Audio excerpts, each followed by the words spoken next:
मनोज का ट्रांसफर महाराष्ट्र के कोकण जिले में हो गया था। आज वो लोग अपने पुराने घर से वहां पर अपना सामान लेकर जा रहे थे। ट्रक में सामान लोड होते होते शाम के 4 बज गए थे।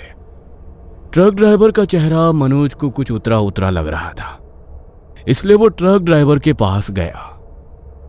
अरे क्या हुआ भैया, तुम्हारा चेहरा क्यों इस तरह से उतरा हुआ है? अरे हम लोग शिफ्ट हो रहे हैं, थोड़ा खुश हो जाओ। अरे ऐसी बात नहीं है भैया, मैंने आपको कल शाम को बोला था कि अपना सामान ट्रक में लोड करवा दो, तो हम लोग सुबह जल्दी यहाँ से निकल जाएंगे। अब यहीं पर शाम के 4 बज गए और आपको पता है ना, यहाँ से कोकण जाने में नाना करके भी 8-9 घंटे लग ही जाएंगे। और रात के समय कोकण जाने वाले रास्ते से जाना मतलब खुद ओखली में अपना सर देना है। क्यों भाई, रात को क्या वहाँ पर डाकू लुटेरे घूमते हैं? अरे डाकू लुटेरे नहीं साहब, छलावा घूमता है, छलावा। कितनी बार सुना है हमने कि रात को कभी कोई ट्रक वाला, कभी कोई गाड़ी वाला उस छलावे की चपेट में आ गया, और एक बार जो उसकी चपेट में आ जाता है उसे फिर वो अपने साथ ही लेकर जाता है। मैं तो बोलता हूँ आज रहने देते हैं, कल सुबह यहाँ से निकल जाएंगे। अरे नहीं नहीं, हम अपना एक और दिन खराब नहीं करने वाले। और क्या ये सब छलावा और भूत, सब फालतू की बातें हैं। अन्नू जल्दी से बैठो, चलते हैं फिर। ट्रक ड्राइवर ने उनको चेताने की कोशिश की, मगर मनोज ने उसकी बात नहीं मानी और वो अनु के साथ ट्रक में बैठ गया। ट्रक में ड्राइवर के साथ उसका एक हेल्पर भी बैठा था।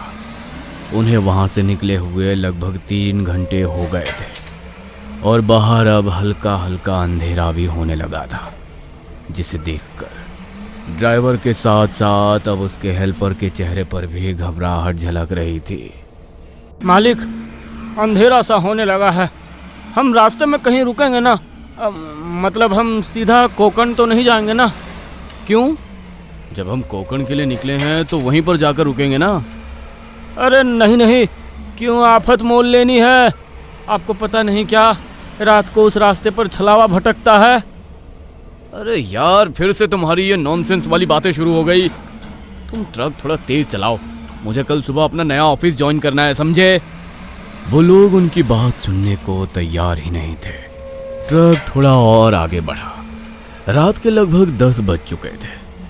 आगे अब जंगल का रास्ता शुरू होने वाला था और सबको भूख लगनी भी शुरू हो गई थी। साहब, बहुत देर से ट्रक चला रहा हूँ, बहुत भूख लग रही है। आप लोगों को भी भूख लगी होगी ना? पास में एक ढाबा है, वहाँ पर कुछ खा पी लेते हैं।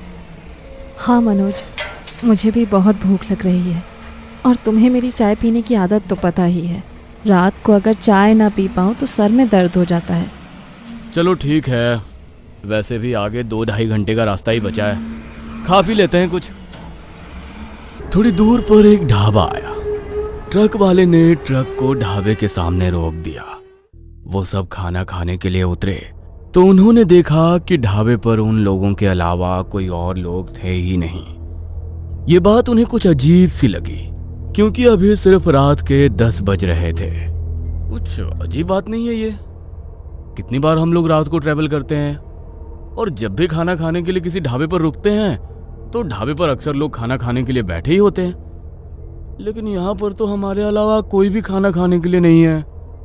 इतनी रात को कोई यहाँ से आगे रास्ते पर बढ़ने की हिम्मत नहीं करता साहब। कोई रात को निकलता भी है तो पीछे गेस्ट हाउस है, वहीं पर रात को रुक जाते हैं लोग। हमारा ढाबा भी 10 बजे बंद हो जाता है। ग्राहक तो आना 7 बजे के बाद ही बंद कर देते हैं, मगर हम इसलिए थोड़ी देर तक ढाबा खोल कर रखते हैं ताकि अगर किसी को मदद की जरूरत हो तो हम उसकी मदद कर सकें। मदद? कैसी मदद? मेरे कहने का मतलब है कि रात को चाहो तो यहाँ पीछे गेस्ट हाउस है, वहाँ रुक सकते हो। इतनी रात को आगे तो जाओगे नहीं। अब तो ये लोग भी बोल रहे हैं साहब, इनकी बात तो मान लो। तुम्हें बोला ना एक बार नहीं रुकना, और बताया है ना तुम्हें कि सुबह मुझे ऑफिस भी ज्वाइन करनी है। आज रात तो आप हमें मरवा कर ही मानेंगे, किसी की भी बात सुनने को तैयार नहीं हो। अगर सब कह रहे हैं तो मान लीजिए ना, और वैसे भी 2-2.5 घंटे का रास्ता ही बचा है। सुबह 5 बजे तो रोशनी हो ही जाती है, तो सुबह सुबह निकल पड़ेंगे और आपके ऑफिस के टाइम से पहले ही हम पहुंच जाएंगे। क्या तुम भी इन लोगों की बातों में आ रही हो? गेस्ट हाउस वाले कमीशन देते होंगे इनको, इसलिए फालतू की कहानियां बना रहे हैं। तुम ये सब बातें छोड़ो और खाना खा लो। सब खाना खा रहे थे, तभी अनु के कपड़ों पर दाल गिरी। हे भगवान, इस दाल को भी अभी ही गिरना था, पूरा कुर्ता खराब हो गया मेरा। अरे दीदी, वो पीछे वहाँ बाथरूम है, आप वहाँ जाकर इसे साफ कर लो। अनु अपने कपड़े साफ करने के लिए पीछे बाथरूम की तरफ गई। तभी वहां से वापस आते हुए उसे अपने पीछे किसी के पैरों की आहट सुनाई दी। उसने पीछे मुड़कर देखा तो वहां कोई नहीं था। वो फिर से आगे की तरफ बढ़ी, मगर इस बार दोबारा उसे किसी के पैरों की आवाज सुनाई दी। तभी अचानक एक बिल्ली पीछे से उसके सामने आकर कूद पड़ी और वहां से दूसरी तरफ भाग गई। उसने अन्नू को बुरी तरह डरा दिया। ये बिल्ली भी ना डरा दिया इसने मुझे। अनु जल्दी से ढाबे पर वापस आई। तब तक सबने खाना भी खा लिया था। अरे आ गई तुम, चलो चलते हैं। रुको साहब, मुझे भी जरा हल्का होना है, मैं अभी आता हूँ, बस 5 मिनट। थोड़ी देर बाद ट्रक ड्राइवर वापस आया और वापस आकर उसने ट्रक स्टार्ट किया और वो लोग वहां से निकल गए। थोड़ी दूर पर ही जंगल का रास्ता शुरू हो गया। ट्रक वाला और उसका हेल्पर छोटू बहुत घबराए हुए थे। मनोज अपने फोन में कुछ ढूंढ रहा था और अनु का ध्यान आगे रास्ते की तरफ था। तभी सामने देखकर वो जोर से चिल्लाई। उसकी चीख सुनकर ट्रक वाले ने अचानक ट्रक रोक दिया। अनु, क्या हुआ तुम्हें? तुम चिल्लाई क्यों?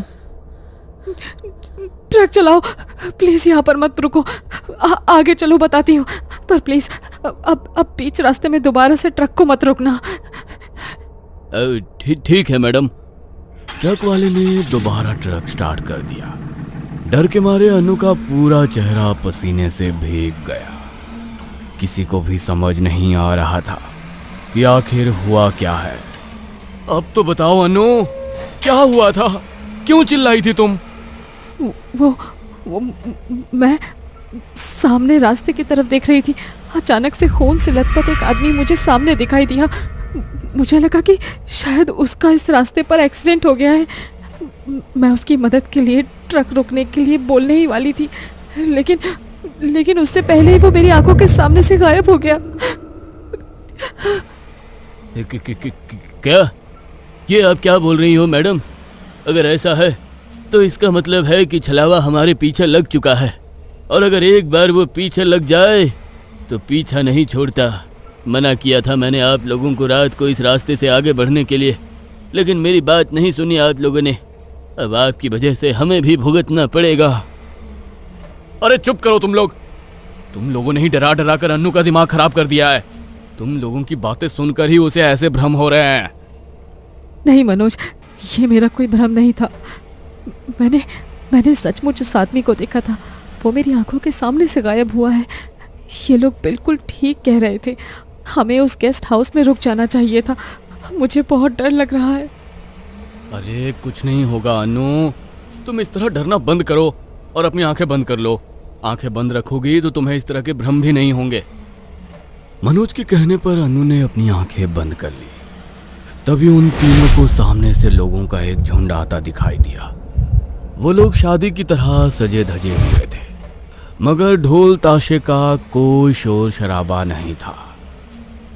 देखने में तो ये कोई बारात नजर आ रही है, मगर ना कोई बैंड बाजा ना कोई ढोल। कुछ अजीब नहीं लग रहा? अजीब तो लग रहा है। आज से पहले तो मैंने भी ऐसी कोई बारात नहीं देखी। अरे उस्ताद, मुझे ये कोई बारात नहीं बल्कि छलावा लगता है। कितनी बार सुना है हम लोगों ने कि छलावा किसी बारात के रूप में आता है। मैं तो कहता हूँ ट्रक पीछे ले लो। छोटू के कहने पर ड्राइवर ट्रक बैक करने लगा, मगर जब उसने ट्रक के साइड मिरर में देखा तो उसे पीछे से भी वही लोग आते दिखाई दिए। वही हुआ जिसका डर था। ये छलावा ही है। साइड मिरर में देखो, पीछे भी वही लोग दिखाई दे रहे हैं। जैसे ही उन तीनों ने साइड मिरर में देखा तो डर के मारे उनके रोंगटे खड़े हो गए। ओह माय गॉड, ये सब क्या हो रहा है? अब तो ट्रक को पीछे लेकर भी कोई फायदा नहीं है। ट्रक को फुल स्पीड में आगे बढ़ाओ और जल्दी निकलो इस जगह से।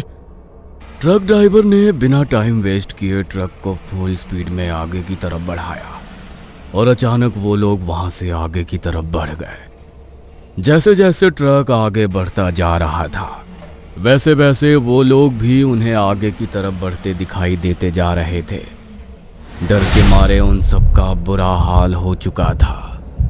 मना किया था मैंने आपको, कितनी बार मना किया था, मगर एक बार भी मेरी बात नहीं सुनी आप लोगों ने। अब आप लोगों के चक्कर में हम दोनों की भी जान जाएगी। उस्ताद, वो लोग तो सामने से दिखने गायब हो गए, लेकिन मुझे लगता है कि हम एक ही रास्ते पर फंस कर रह गए हैं। ये देखिए, ये पानी की प्याऊ वही है जिसके ऊपर ये मटका रखा था। ये तो उस ढाबे से थोड़ी दूर पर ही थी ना, और हम लोग तो वहां से बहुत आगे आ चुके हैं।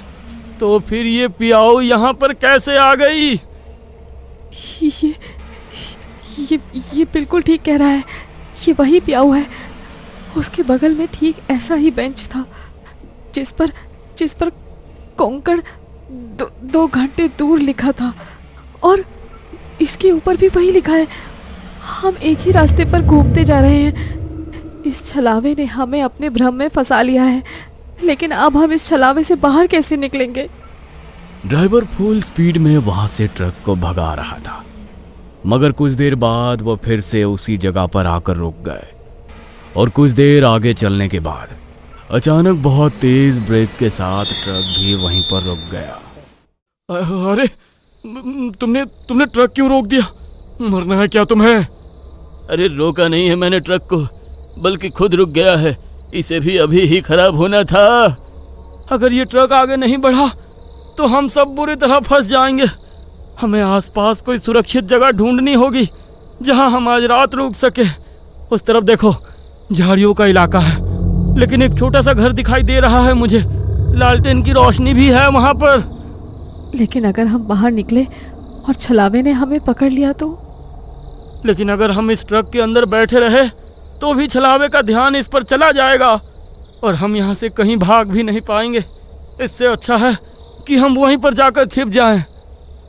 उन सबको छोटू की बात ठीक लगी और वो ट्रक से निकलकर झाड़ियों के बीच चले गए जहां पर एक छोटा सा घर था।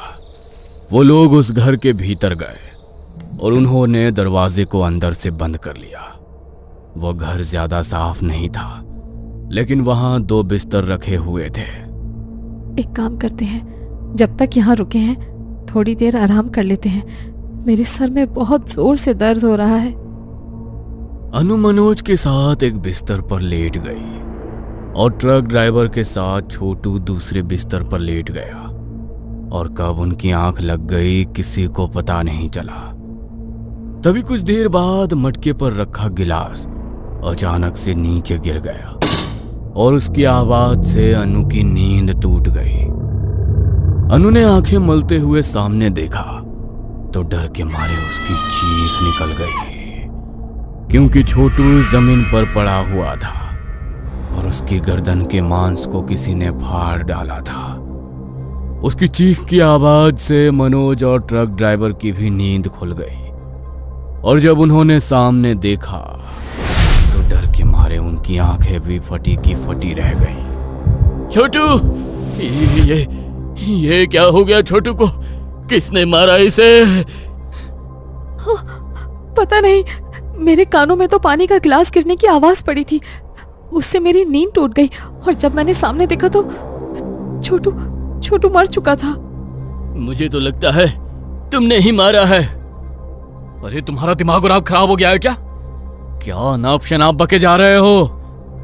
अनाप शनाप नहीं, बिल्कुल ठीक बोल रहा हूं मैं। मुझे तो यही छलावा लगती है। सबसे पहले इसी ने बोला था कि इसको सामने कोई आदमी दिखाई दिया है, और सबसे पहले यही गई थी ना कपड़े साफ करने ढाबे के पीछे बाथरूम की तरफ, और अभी भी यही चिल्लाई थी। हम दोनों तो सो रहे थे, तो छोटू को मारा किसने? यही छलावा है, इसी ने मारा है उसे। क्या? लेकिन अगर ये छलावा है तो मेरी अनु कहाँ है? अरे तुम पागल हो गए हो क्या मनोज? इसकी बात क्यों सुन रहे हो? और बात रही बाथरूम जाने की, तो मेरे बाद ये भी तो गया था बाथरूम की तरफ। ये भी तो छलावा हो सकता है। मैं बता रहा हूँ, ये हमें गुमराह करने की कोशिश कर रही है। अगर हमने इसे नहीं मारा तो जैसे इसने छोटू को मारा है वैसे ही ये हमें भी मार देगी। ट्रक वाले ने पास में पड़ा एक डंडा उठाया और उससे अनु की तरफ वार करने लगा, मगर अनु वहां से हट गई और वो डंडा मनोज के सर पर जाकर लगा। मनोज के सर से खून बहने लगा। तभी अनु ने नीचे पड़ा वो डंडा उठाया और ट्रक ड्राइवर पर वार करने लगी, मगर उसने उसके हाथ से वो डंडा छीनकर दूर फेंक दिया। तुझे छोड़ूंगा नहीं मैं, मुझे पता है तू ही छलावा है। ट्रक ड्राइवर ने फिर से वो डंडा उठाया, मगर जैसे ही वो डंडा उठाने के लिए नीचे झुका, तभी मनोज का ध्यान वहां नीचे लगे एक शीशे पर पड़ा जिसमें ट्रक ड्राइवर की छवि दिखाई ही नहीं दे रही थी। मनोज उसी वक्त समझ गया कि छलावा कोई और नहीं बल्कि वो ट्रक ड्राइवर ही है। वो अपने सर पर हाथ रखे हुए जल्दी से उठा और वहां पर रखा हुआ मटका उसने ट्रक ड्राइवर के सर पर दे मारा और वो डंडा उठाकर लगातार उस पर वार किए। वो निढाल होकर वहां गिर पड़ा और अनु का हाथ पकड़कर वहां से बाहर की तरफ भाग गया। तभी सूरज की पहली किरण उगी और जब सूरज निकल जाता है तो छलावा किसी पर हावी नहीं हो पाता। कुछ देर बाद वहां पर एक बस आई और वो दोनों उसमें बैठकर कोकण के लिए निकल गए। वो दोनों तो खुशकिस्मत थे कि उनकी जान बच गई, मगर ट्रक ड्राइवर और छोटू को उनकी जिद की वजह से अपनी जान गंवानी पड़ी। छलावा कोई बनाई हुई कहानी या भ्रम नहीं है। एक बार ये जिसके पीछे पड़ जाए उनमें से किसी ना किसी को तो अपने साथ लेकर ही जाता है। इसलिए रात के समय ऐसे रास्ते से गुजरने की भूल ना करें। क्या पता अगले सुनसान रास्ते पर छलावा आपका ही इंतजार कर रहा हो।